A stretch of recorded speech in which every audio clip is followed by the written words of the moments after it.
long on this planet. You understand? Come on. I got to get some answers. Yes, please. And when I need an answer, I go to God. And in order to get the answer, I plug into God, which means I plug into the old story. An old story is that Jesus Christ was promised and Jesus Christ came. Was promised and he came.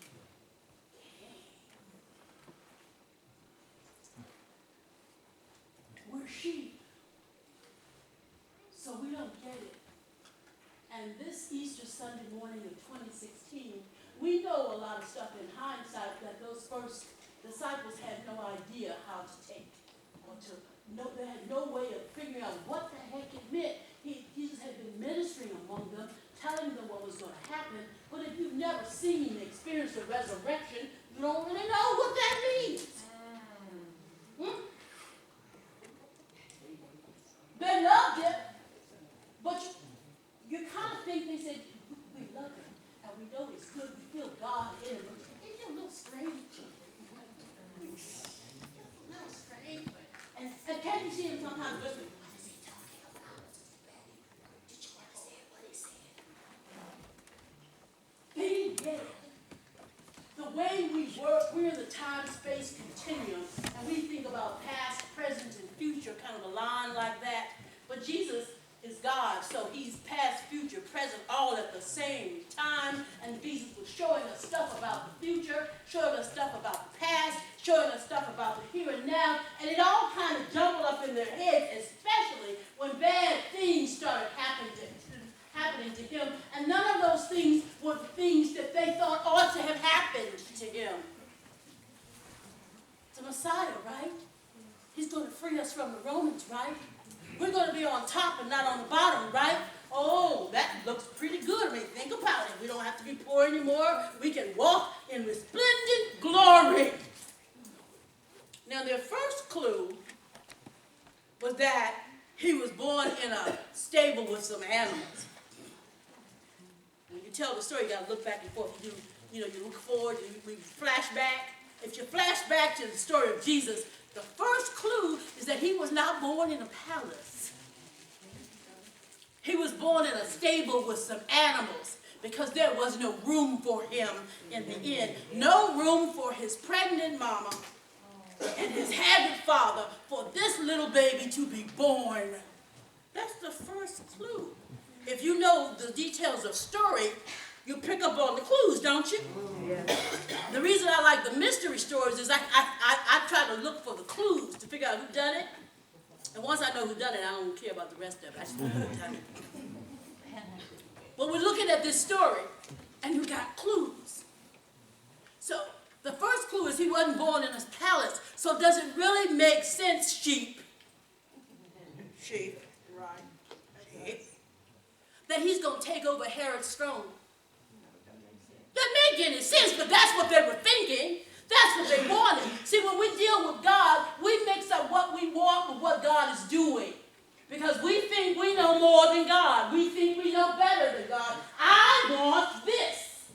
At 12 o'clock on Thursday afternoon, if you can manage it, Jesus, thank you. That's what we really do.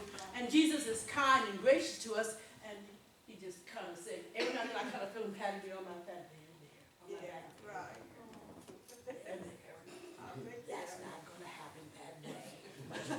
Right? And as we walk together, I begin to realize, wait a minute, God's not going to do this the way I want God to do this. And what do I think of that? I'm a little upset about this.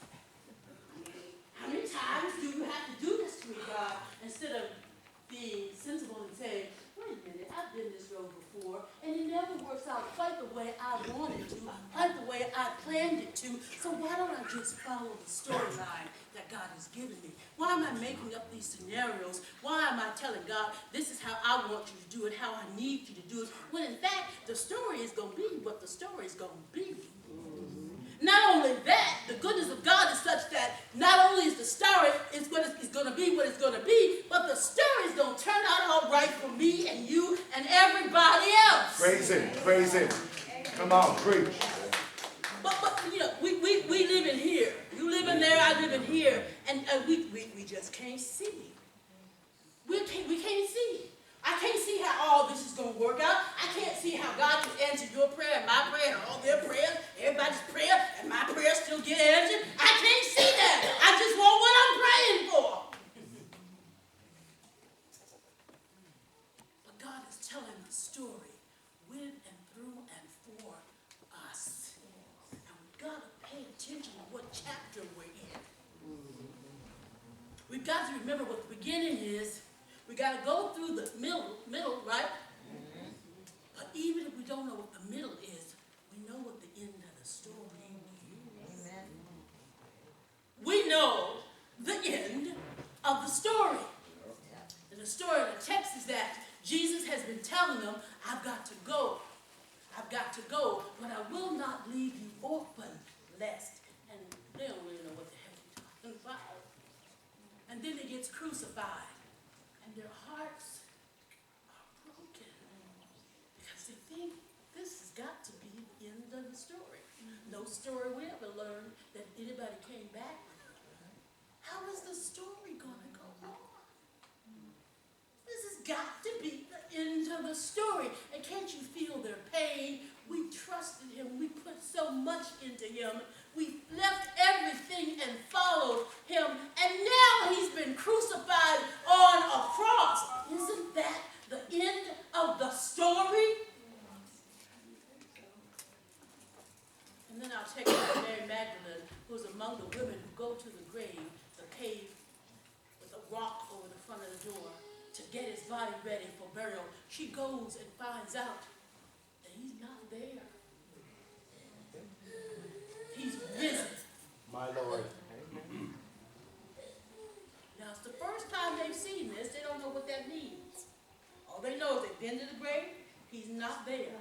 The angel gives the message, and Mary runs back and tells his disciples, the ones who know him best, who have been following him for all these times, he's not there. Angel says he's risen. They say, girl, you crazy.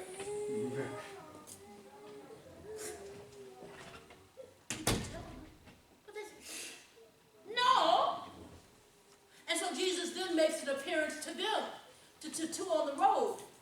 And they come back and tell the disciples who are in hiding because they scared. Now, don't judge them too harshly. If somebody's coming, a Roman garrison is coming to kill me, I'm going to be scared too. And knowing me, and come on, knowing you, we're going to try to stay alive, whatever that means. So don't judge them too harshly because they're afraid and they just want to stay alive. And they just saw him killed, so they know that the authorities are perfectly capable of killing them too. They're just like a bunch of flies to the Romans. It doesn't matter. So they're hiding. And then two who've been walking, they see Jesus and they come back and say, we met Jesus. And they are no more believers than the woman, than Mary Magdalene. And then, because we sheep and we dove, Jesus appears to like 500 of them. And they begin to go, oh, resurrection. What the heck? What does that mean? Isn't the story over? Is the story not over? Is the story not over? Can it be that the things that he was saying, you ought to look back and somebody's gone. They said something to you 10 years ago, and you know what the heck they were saying. But you grew up or something happened. I grew up and also remember, Dad, they told the truth. Oh, I get it now. Oh, is that what he's talking about? Oh! Oh! And you know how we get when we're really excited and scared because we really want it to be true, and you can hear your heart beating in your ears and up in your throat. You can feel them that way go. Flip it. Next Flip one. it, please. Yeah. Flip it. The 11 did not believe until Jesus appeared to them all and they sat at dinner. He rebuked them for their hard hearts, for their lack of faith, because they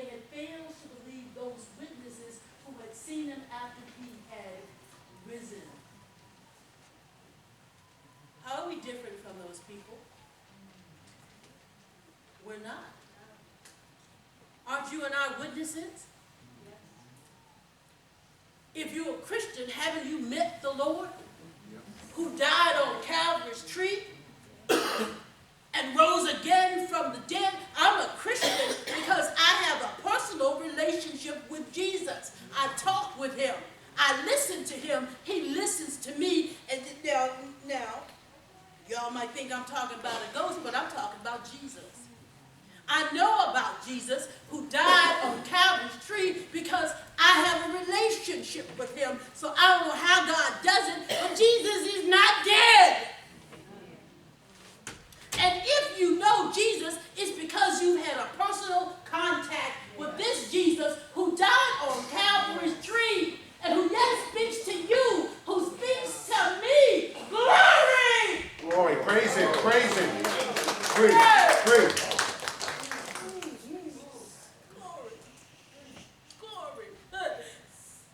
You and I are witnesses that Jesus is real, that Easter is real, that Jesus is not dead. How do we know?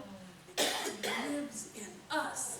Through all the pain and suffering we go through all the doubt, through all the dumb decisions we make or the dumb mess we get ourselves into, we look around and there is Jesus, who history shows died on Calvary's tree, and yet he showed up for you and he shows up for me, and he's here right now. Glory. Give him glory. Give him glory.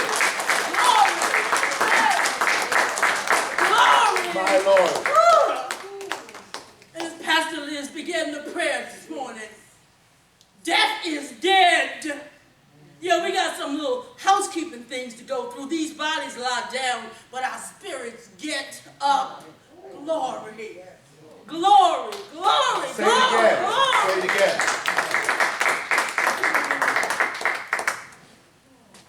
Have you seen the movie Glory? Yep. Private Trip. Just before they go into the battle, which kills him, he says, you know, this is my family now. And he says, I guess it don't much matter what's going to happen to me tomorrow, because we family, because it's all right. We go through things that hurt us, that make us angry, that confuse us. We going to die, y'all. But it doesn't much matter, because we're going to live again. Because Jesus Christ is Lord. And death has lost its sting and is no longer victorious, because that little baby boy was born, grew up to do what God sent him to do, died on Calvary's tree for your sins and my sins, and rose again. And so we, in acknowledgement of the glorious thing that God has done for us, come to church on Easter Sunday morning, knowing that Jesus meets us here. Glory, glory, glory, Yes. glory. Praise him. Praise him. Whew. I only know one great thing. Jesus Christ is Lord. You and I, as the Corinthian passage suggests, are witnesses. We are to go into the world to tell the truth of this message, the truth of this story. Because when we tell this story, people who have come to the end of their rope, to the end of their minds, to the end of themselves, have new beginnings. Say it again. Yes. Yes. Agree. New beginnings. It's the old story of how new beginnings, resurrection happens. Amen. Amen.